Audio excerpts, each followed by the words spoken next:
Hey hello guys, welcome back to another log. ಇವತ್ತು ಏನಪ್ಪ ವಿಷಯ ಅಂದರೆ, ನಮ್ಮ ಬೇಬಿಗೆ ಸೈಡ್ ಲೈಟ್, ಏರ್ ಫಿಲ್ಟರ್ ಮತ್ತು ಗ್ಯಾಸ್ ಕಿಟ್ ಹಾಕ್ಸೋಣ ಅಂತ ಹೋಗ್ತಾಯಿದ್ದೀವಿ. ಬನ್ನಿ ನೋಡೋಣ ಇನ್ಸ್ಟಾಲೇಷನ್ ಪ್ರೊಸೆಸ್ ಹೆಂಗಿರುತ್ತೆ ಅಂತ. ಅದಕ್ಕಿಂತ ಮುಂಚೆ ಇನ್ನೂ ಯಾರ್ಯಾರು ಸಬ್ಸ್ಕ್ರೈಬ್ ಮಾಡಿಲ್ಲ, ಸಬ್ಸ್ಕ್ರೈಬ್ ಮಾಡ್ಕೊಳ್ಳಿ. Let's go. ನೋಡಿ, ಇದೇ ಏರ್ ಫಿಲ್ಟರು. ಐ ಥಿಂಕ್ ಇದೊಂದು 400 ಸಮಥಿಂಗ್ ಆಗುತ್ತೆ. ನಾನು ಫಸ್ಟ್ ಟೈಮ್ ಓಪನ್ ಮಾಡ್ತಿರೋದು. ಇನ್ನು ಯಾವ ರೀತಿ ಬಂದಿದೆ ಗೊತ್ತಿಲ್ಲ. ಬನ್ನಿ ನೋಡೋಣ.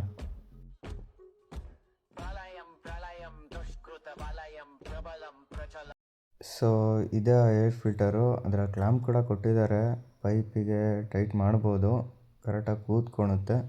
ಬನ್ನಿ ನೋಡೋಣ ಇನ್ಸ್ಟಾಲ್ ಹೆಂಗೆ ಮಾಡ್ತಾರೆ ಅಂತ.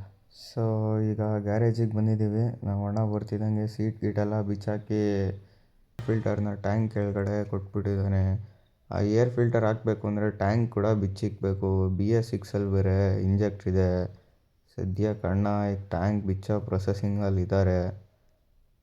ಇಂಜೆಕ್ಟ್ರ್ ಸ್ವಲ್ಪ ಡ್ಯಾಮೇಜ್ ಆದ್ರೂ ಹೊಸದೇ ಹಾಕಬೇಕು ಲಾಕು. ಇವಾಗ ಟ್ಯಾಂಕಿಂದೆಲ್ಲ ನಟ್ಟು ಬೋಲ್ಟೆಲ್ಲ ಬಿಚ್ಚಿ ರೆಡಿ ಆಗಿದೆ. ನೋಡೋಣ, ನಾವು ಹಂಗೆ ಹಾಕೋಣ ಅಂತ ಆದಷ್ಟು ಟ್ರೈ ಮಾಡ್ತಿದ್ದೀವಿ. ಏರ್ ಫಿಲ್ಟರ್ ಬಾಕ್ಸ್ನ ಬಿಚ್ಕೊಂಡು ಲೈಕ್ ಅಲ್ಲೇ ಟ್ಯಾಂಕ್ ಏನೋ ರಿಮೂವ್ ಮಾಡ್ದಲೇ ಹಂಗೆ ಏನಾದರೂ ಇಡ್ಸುತ್ತಾ ಕೂರಿಸ್ಬೋದಾ ಅಂತ ನೋಡ್ತಾ ಇದ್ದೀವಿ. ಲೆಟ್ಸ್ ಗೋ, ನೋಡೋಣ. ಹಂಗೆ ಏನಾದರೂ ಫಿಕ್ಸ್ ಆದರೆ ಈಸಿಯಾಗಿರುತ್ತೆ. ಇಲ್ಲ ಅಂದರೆ ಇಂಜೆಕ್ಟ್ರ್ ಎಲ್ಲ ತೆಗೆದು ತುಂಬ ಲೆಂತಿ ಪ್ರೊಸೆಸ್ ಆಗೋಗ್ಬಿಡುತ್ತೆ. ಟ್ಯಾಂಕ್ನ ಮತ್ತೆ ಕೆಳಗೆ ಇಕ್ಬೇಕು, ಅದು ಲಾಕ್ಗಳು, ಮತ್ತು ಅದಕ್ಕೆ ವೈರಿಂಗ್ ಬೇರೆ ಸಪ್ರೇಟ್ ಇರುತ್ತೆ. ಎಲ್ಲ ಪ್ಲಗ್ ಆ್ಯಂಡ್ ಪ್ಲೇನೇ ಇರುತ್ತೆ. ಬಟ್ ಆದರೂ ಸ್ವಲ್ಪ ಭಯ ಅಲ್ವಾ, ಇಂಜೆಕ್ಟ್ರು ಸುಮ್ಮನೆ ಪ್ರಾಬ್ಲಮ್ ಆದರೆ ಮತ್ತೆ ರೋದನೆ ಗುರು ಅದು. ಏರ್ ಫಿಲ್ಟ್ರು ಬಾಕ್ಸ್ ಅಂತೂ ಓಪನ್ ಮಾಡಾಗಿದೆ.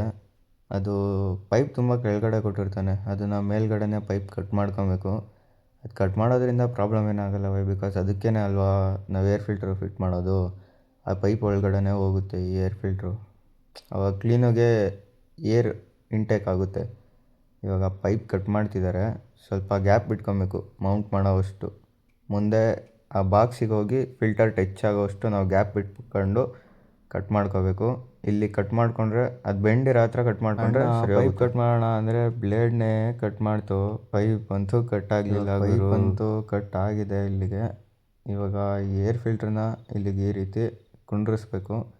ಅದು ಮುಂದೆ ಏನಾದರೂ ಸಪೋರ್ಟ್ ಕೊಡಬೇಕು ಅಂದ್ಕೊತೀನಿ. ಐ ಥಿಂಕ್ ಅದು ಒಳಗಡೆ ಹೋದರೆ ಜಾಗ ಅದು ಏರ್ ತೊಗೊಂಡಾಗ ಬಿದ್ದೋಗ್ಬಿಡುತ್ತೆ ಅಲ್ಲಿಗೆ. ಇವಾಗ ಅಣ್ಣ ಕೂರಿಸ್ತಿದ್ದಾರೆ ಪೈಪ್ನ. ಅದು ಕ್ಲ್ಯಾಂಪ್ನ ನೀವು ಫಸ್ಟೇ ಹಾಕೋಬೇಕು, ಆಮೇಲೆ ಹಾಕೋತೀನಿ ಅಂದರೆ ತುಂಬ ಕಷ್ಟ ಆಗುತ್ತೆ. ಅದು ಫುಲ್ ಓಪನ್ ಮಾಡಿಕೊಂಡು ಅದು ನಟ್ಟೆಲ್ಲ ಅದ್ರ ಸಂದಿಯಲ್ಲಿ ತಿರುಗಿಸೋಕ್ಕಾಗಲ್ಲ. ಕೊನೆಗೂ ಆ ಟ್ಯಾಂಕ್ ಇಕ್ಕೊಂಡು ನಮಗೆ ಮಾಡೋಕ್ಕಾಗಲಿಲ್ಲ. ಟ್ಯಾಂಕ್ ತೆಗೆದ್ಬಿಟ್ಟಿದ್ದೀವಿ. ನೋಡ್ಬೋದು ಅಲ್ಲೇ ಇದೆ ಬ್ಲ್ಯಾಕ್ ಇಂಜೆಕ್ಟ್ರದು. ಆ ಏರ್ ಫಿಲ್ಟ್ರ್ ಬಾಕ್ಸಲ್ಲಿ ಕೆಳಗಡೆ ಆಯಿಲ್ ಸ್ಟೋರ್ ಆಗಿರುತ್ತೆ. ಅದಕ್ಕೆ ರೀಸನ್ ಏನಪ್ಪ ಅಂದರೆ, ಇಂಜಿನ್ಗೆ ಇಷ್ಟೇ ಆಯಿಲ್ ಹಾಕಬೇಕು ಅಂತ ಒಂದು ಗೇಜ್ ಇರುತ್ತೆ. ಅದಕ್ಕಿಂತ ಜಾಸ್ತಿ ಹಾಕಿದಾಗ ಅದು ಏರ್ ಫಿಲ್ಟರ್ ಏರ್ ಪೈಪಲ್ಲಾಸಿಂದ ಈ ಬಾಕ್ಸ್ ಒಳಗಡೆ ಬಂದು ಸ್ಟೋರ್ ಆಗಿರುತ್ತೆ. ಅದರಿಂದನೇ ನಮ್ದು ಏರ್ ಫಿಲ್ಟ್ರು ಅರ್ಧ ಬ್ಲಾಕ್ ಆಗೋದು ಅದರಿಂದನೇ, ಆಯಿಲಿಂದನೇ.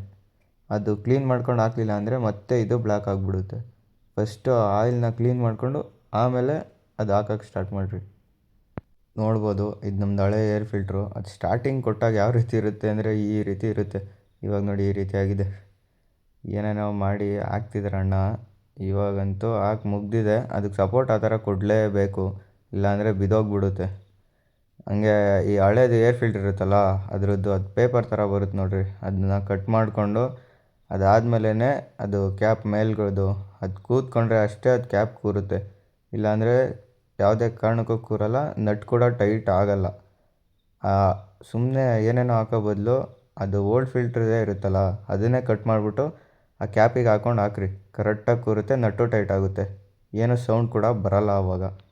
ಇವಾಗ ಏರ್ ಫಿಲ್ಟ್ರು ಹಾಕೋ ತಲೆನೋವು ಇದ್ದಿದ್ದು ಮುಗೀತು ಗುರು. ಇವಾಗ ಏರ್ ಫಿಲ್ಟ್ರ್ ಅಂತೂ ಕಂಪ್ಲೀಟಾಗಿ ಹಾಕಿ ಮುಗ್ದಿದೆ. ನಟ್ ಟೈಟ್ ಮಾಡೋದು ಒಂದೇ ಬಾಕಿ ಇರೋದು. ನಟ್ ಟೈಟ್ ಮಾಡಿ ಟ್ಯಾಂಕ್ ಫಿಟ್ ಮಾಡಿ ಸ್ಟಾರ್ಟ್ ಮಾಡಬೇಕಷ್ಟೇ ಇವಾಗ. ಇನ್ನು ಏರ್ ಫಿಲ್ಟ್ರ್ ಕತೆ ಇಷ್ಟ ಆಗಿತ್ತು ಗುರು. ಈಗ ಏರ್ ಫಿಲ್ಟ್ರ್ ಅಂತೂ ಕಂಪ್ಲೀಟಾಗಿ ಫಿಟ್ ಆಗಿದೆ, ಯಾವುದೇ ರೀತಿ ಪ್ರಾಬ್ಲಮ್ ಏನಿಲ್ಲ. ಈಗ ಸೈಡ್ ಲೈನ್ ಮತ್ತು ಗ್ಯಾಸ್ ಕಿಟ್ ಇದೆ, ಅದಕ್ಕೋಸ್ಕರ ಪಾರ್ಟ್ 2ಗೋಸ್ಕರ ವೆಯ್ಟ್ ಮಾಡ್ತೀರಿ. ಆದಷ್ಟು ಬೇಗ ಬರ್ತೀವಿ, ಸ್ಟೇ ಟ್ಯೂನ್. ಇನ್ನೂ ಯಾರ್ಯಾರು ಸಬ್ಸ್ಕ್ರೈಬ್ ಮಾಡ್ಕೊಂಡಿಲ್ಲ ಸಬ್ಸ್ಕ್ರೈಬ್ ಮಾಡ್ಕೊಳ್ಳಿ, ಲೈಕ್ ಮಾಡಿ. ಆದಷ್ಟು ಬೇಗ ಮತ್ತೆ ಸಿಗೋಣ ಗಾಯ್ಸ್, ಸ್ಟೇ ಟ್ಯೂನ್.